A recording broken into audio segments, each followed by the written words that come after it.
My name is Brittany McBride. For my informative speech, I chose the Oklahoma City Bombing Memorial. Nancy Gibbs from Time Magazine had this to say after the bombing. How much practice did it take to make a human sacrifice? How many mornings did the killers sit in front of the federal building making judgments about where and when to place their bomb and which recipe to use and how to make sure that the full force of the blast hit the building square in the belly? And when the day finally came and the truck was loaded and the time was set, did they sit and watch the children walk hand in hand with their parents before driving away? The Oklahoma City National Memorial Museum not only depicts the terrorism that affects our world, but also the compassion and grace that comes from such tragedy.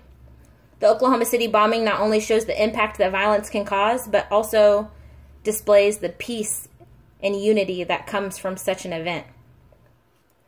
Today I'm going to talk about how and why the bombing occurred, and also how an event like this actually brings people together.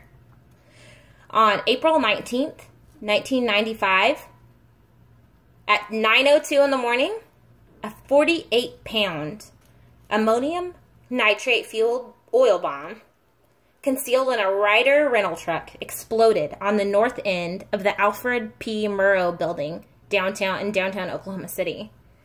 It killed 168 people, including 19 children, and over 500 people were injured.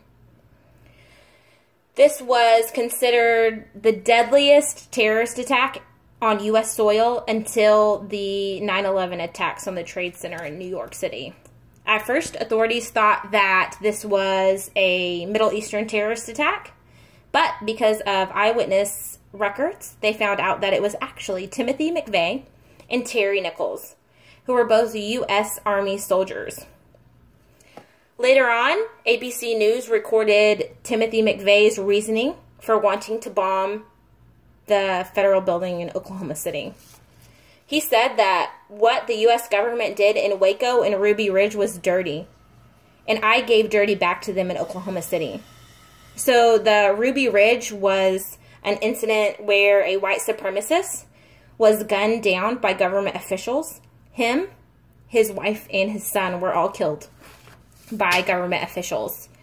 And the Waco, Texas event was when the government sieged the Branch Davidson compound and killed 80 people. So these were the reasons why McVeigh felt like the government needed some kind of punishment and decided to use Oklahoma City as his way of showing them their punishment. Now that we have examined how and why the Oklahoma City bombing occurred, we can see now how this tragic event actually brought our community together. So instead of filling people with fear, the reaction was one of pulling together and helping each other. One of the first pictures that was captured from the bombing was not of people running away from the bombing, but actually of people running towards the bombing to help people, to get people out, to make sure that they were safe. There was an overwhelming amount of support for rescuers. There was massive amounts of family assistance, comfort, and psychological support. There was mental health associates sent out to schools to help children grieve with such a traumatic event. There was also public concern. There was lots of small makeshift memorials set up for people so that they could grieve from their lost ones. One of the biggest one was a chain link fence that they placed up in front of where the bombing occurred. And people started putting poems and songs and pictures and other mementos there. I actually remember going to see this as a little girl. I was only 3. This is the only thing I remember from it. Is we went to go see the bombing place, and they had this chain link fence up. And I remember seeing a little baby teddy bear on there. And that really impacted me. I remember that to this day. That chain link fence is still a part of the memorial outside.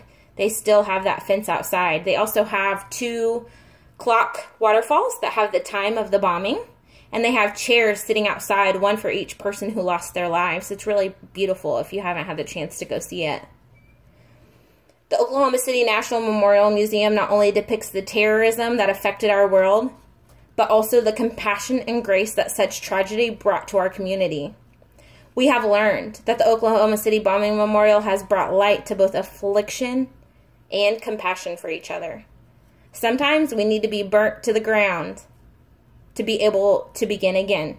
Gemma Troy. Thank you.